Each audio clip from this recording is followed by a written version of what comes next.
S ಮಂಡ್ಯದಲ್ಲಿ ಸ್ಪರ್ಧೆಗೆ ಸುಮಲತಾ ಅರ್ಹರು ಅನ್ನುವಂತಹ ಮಾತನ್ನ ಕೂಡ ಹೇಳಿದ್ದಾರೆ. ಸುಮಲತಾ ಅರ್ಹರು, ಅವರ ನಮ್ಮ ಸಹೋದರಿ. ಧಾರವಾಡದಲ್ಲಿ ಗೃಹ ಸಚಿವ ಎಂಬಿ ಪಾಟೀಲ್ ಹೇಳಿಕೆಯನ್ನ ಕೊಟ್ಟಿದ್ದಾರೆ. ಸ್ಪರ್ಧೆಗೆ ಸುಮಲತಾ ಅರ್ಹರು, ಅವರು ನಮ್ಮ ಸಹೋದರಿ ಅನ್ನುವಂತಹ ಮಾತನ್ನ ಕೂಡ ಗೃಹ ಸಚಿವರಾಗಿರುವಂತಹ ಎಂಬಿ ಪಾಟೀಲ್ ಅವರು ಧಾರವಾಡದಲ್ಲಿ ಹೇಳಿಕೆಯನ್ನ ಕೊಟ್ಟಿದ್ದಾರೆ. ಮಂಡ್ಯದಲ್ಲಿ ಅವರು ಸ್ಪರ್ಧೆಯನ್ನ ಮಾಡಬಹುದು ಅನ್ನುವ ಹೇಳಿಕೆಯನ್ನ ಕೂಡ ಕೊಟ್ಟಿದ್ದಾರೆ. ಸುಮಲತಾ ರಾಜಕೀಯ ಎಂಟ್ರಿಗೆ ಸಾಕಷ್ಟು ಒತ್ತಾಯ ಕೂಡ ಇದೆ, ಸಾಕಷ್ಟು ಒತ್ತಡಗಳು ಕೇಳಿ ಬರ್ತಾ ಇದೆ. ನನ್ನ ಸಂಪೂರ್ಣ ಬೆಂಬಲ ಸುಮಲತಾಗೆ ಇದ್ದೇ ಇದೆ ಅನ್ನುವಂತಹ ಮಾತನ್ನ ಎಂಬಿ ಪಾಟೀಲ್ ಹೇಳಿದ್ದಾರೆ. ಅಂಬರೀಶ್ ಅವರ ಧರ್ಮಪತ್ನಿ, ಅಂಬರೀಶ್ ಅವರು ನನ್ನ ಆತ್ಮೀಯ ಸ್ನೇಹಿತರು. ಅವರ ಧರ್ಮಪತ್ನಿಯವರು ಸುಮಲತಾ ಅವರು ಕೂಡ ಅರ್ಹ ಇದ್ದಾರೆ. ಅಂಬರೀಶ್ ಅವರ ಅಭಿಮಾನಿಗಳು ಮಂಡ್ಯದಲ್ಲಿ ಬಹಳಷ್ಟಿದ್ದಾರೆ.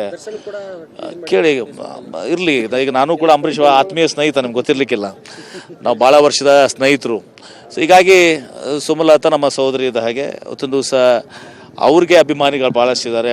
ಸ್ವಾಭಾವಿಕವಾಗಿ ಆಶಯ ಇತ್ತೀಚೆಗೆ ಅಂಬರೀಶ್ ಅವ್ರದ್ದು ಆದಮೇಲೆ ಅವರ ಕುಟುಂಬದವರು ರಾಜಕೀಯಕ್ಕೆ ಬರಬೇಕು, ಅವರಿನ್ನೂ ಕೂಡ ತಮ್ಮ ನಿಲುವನ್ನು ವ್ಯಕ್ತಪಡಿಸಿಲ್ಲ. ಇವತ್ತು ಜನರ ಒತ್ತಾಯ ಇದೆ, ಅವರು ತಮ್ಮದು ಮಾಡಿಲ್ಲ.